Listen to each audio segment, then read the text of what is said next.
नमस्कार दोस्तों, एक बार फिर आपका हमारे चैनल में स्वागत है। आज के इस एपिसोड में हम माँ दुर्गा जी के जो 9 अवतार हैं, जिनके हम 9 दिन उपासना करते हैं, उनके पीछे के विशिष्ट ज्ञान और गूढ़ रहस्य को समझेंगे।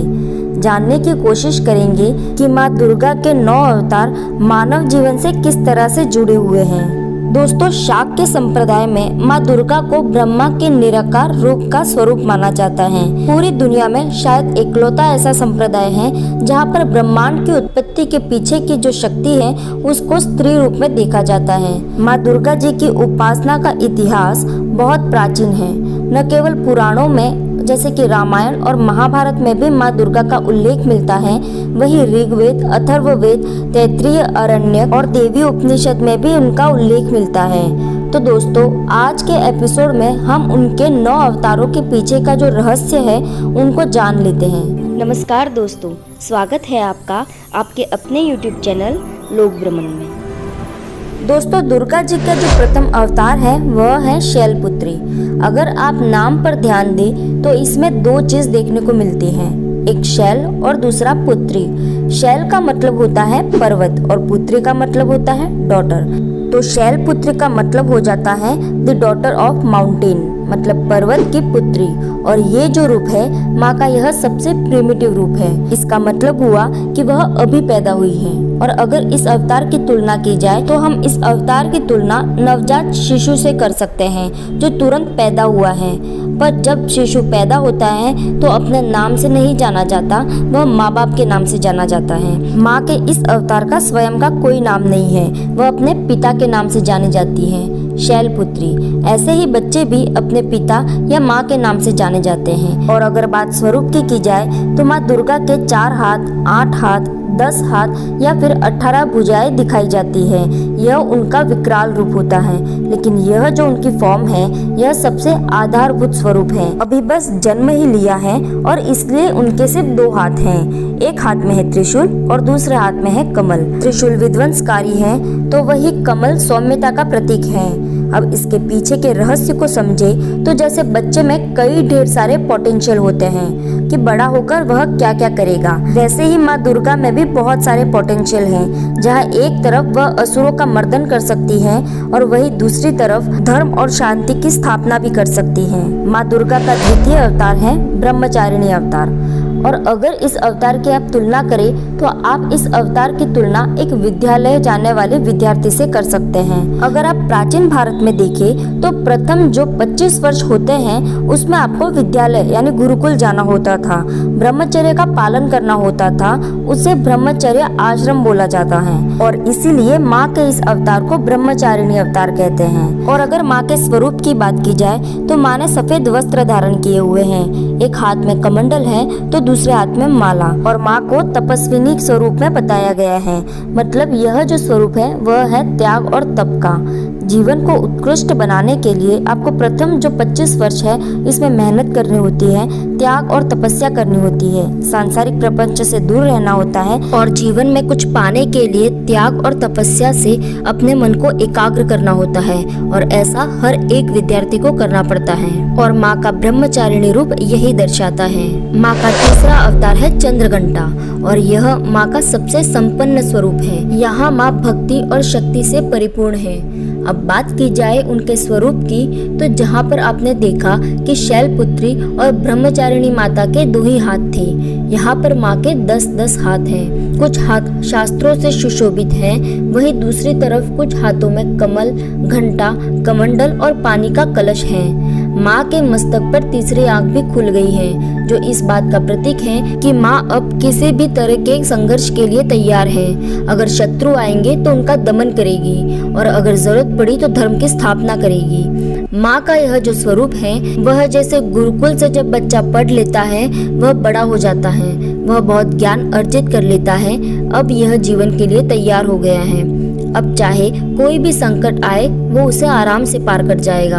तो माँ का यह स्वरूप किसी भी मनुष्य के ज्ञान अर्जित करने के बाद उसकी परिपूर्णता को दर्शाता है। माँ दुर्गा का चौथा अवतार है कुष्मांडा।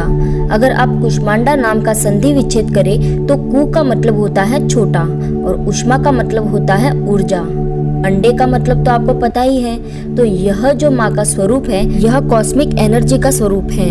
ऐसा माना जाता है कि जब कुछ नहीं था तब माँ ने ब्रह्मांड की रचना इसी स्वरूप से की थी। इस स्वरूप की तुलना हम एक गर्भवती महिला से कर सकते हैं। मतलब जैसे माँ ने ब्रह्मांड को रचा, वैसे ही अभी गर्भवती महिला एक नए जीवन को रचने वाली है। अगर आप ध्यान दें तो इस स्वरूप में माँ एक मटका लिए हुए है और ऐसा माना जाता है कि उसमें शहद या फिर अमृत होता है। दोस्तों, हमारी पौराणिक कथाओं में मटके को गर्भ का प्रतीक माना जाता है।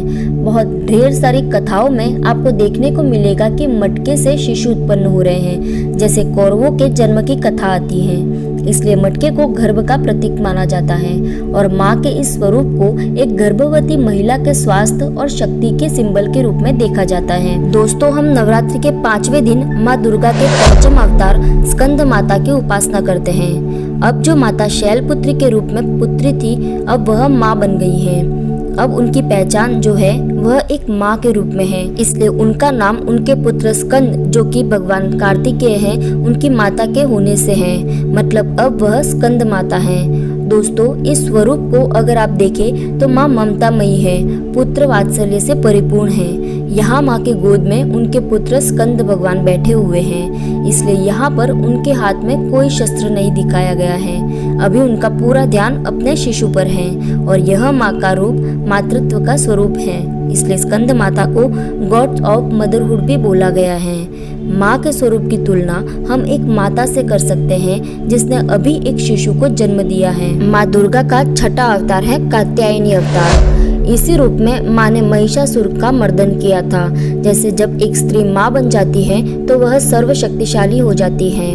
अब वह किसी पर निर्भर नहीं करती और अपने बच्चे के लिए वह स्वयं ही काफी होती है। तो माँ अपने स्कंद माता के बाद, मतलब जब वह माँ बन चुकी है, अब वह स्वयं शक्तिशाली बनकर कात्यायनी रूप को धारण करती है और कभी कभी इस अवतार की शक्ति को प्रदर्शित करने के लिए 18 भुजाएं भी दिखाई जाती है। माँ के इस रूप को गॉडेस ऑफ पावर भी बोलते हैं। माँ दुर्गा का 7वां अवतार है कालरात्रि, जिसे हम काली भी कहते हैं। अगर आप अर्थ देखें तो 2 तरह के अर्थ हमें देखने को मिलते हैं। एक अर्थ होता है रात्रि की तरह काला और दूसरा अर्थ होता है जो काल को भी निगल जाए। यह माता का बहुत क्रोध रूप है और रौद्र रूप है। इसमें माँ के सब्र का बांध टूट चुका है और इसी रूप में माँ रक्त बीज के रक्त को पीकर उनका वध कर देती है। उनके क्रोध की सीमा इतनी बढ़ जाती है कि उनको संभालने के लिए स्वयं उनके पति शिव को आना पड़ता है। माता का यह रौद्र रूप दर्शाता है जहाँ एक स्त्री अपनी ममता से एक नए जीवन को रच सकती है तो समय आने पर सृष्टि का भी नाश कर सकती है। दोस्तों, पंचम अवतार में माँ दुर्गा माँ बनने के बाद, स्कंद माता बनने के बाद अपनी शक्तियों के उत्कृष्ट पद पर चली जाती हैं। जैसे कि उन्होंने कात्यायनी रूप लिया, जो कि एक सर्वशक्तिशाली रूप है।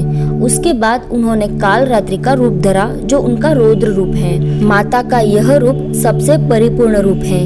इसलिए आप देखेंगे कि सप्तमी के बाद माँ की पूजा अर्चना तीव्र हो जाती है। सप्तमी, अष्टमी और नवमी का बहुत महत्व है, जहाँ पर माँ ने एक कात्यायनी और कालरात्रि के रूप में अपने रौद्र रूप की पराकाष्ठा को दिखाया। वही उन्होंने यह भी बताया कि शांति, सुंदरता और सौम्यता की भी पराकाष्ठा की जा सकती है और वह यही स्वरूप है महागौरी का। तो माँ का अष्टम अवतार है महागौरी अवतार। महागौरी के स्वरूप में वह अपने पति शिव जी के साथ, अपने पुत्र गणेश जी और कार्तिकेय जी के साथ एक पारिवारिक सौहार्द के रूप में रहती है। तो माँ का यह स्वरूप किसी भी स्त्री या पुरुष को उसके परिवार की उन्नति और सुख के प्रति जो उत्तरदायित्व थे उनकी याद दिलाता है। महागौरी का यह स्वरूप अत्यंत प्रेमपूर्ण स्वरूप है। अब हम अंतिम स्वरूप की चर्चा कर लेते हैं। दोस्तों, माँ का अंतिम अवतार है माँ सिद्धिदात्री।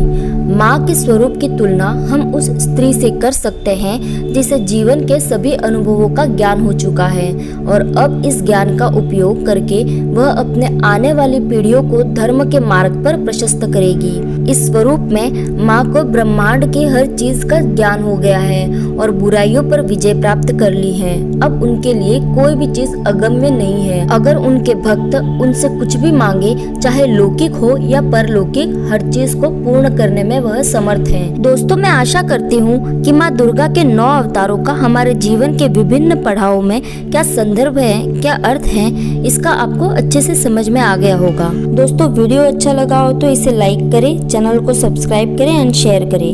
मिलते हैं ऐसे ही इंटरेस्टिंग वीडियो के साथ, तब तक के लिए अपना ख्याल रखिएगा।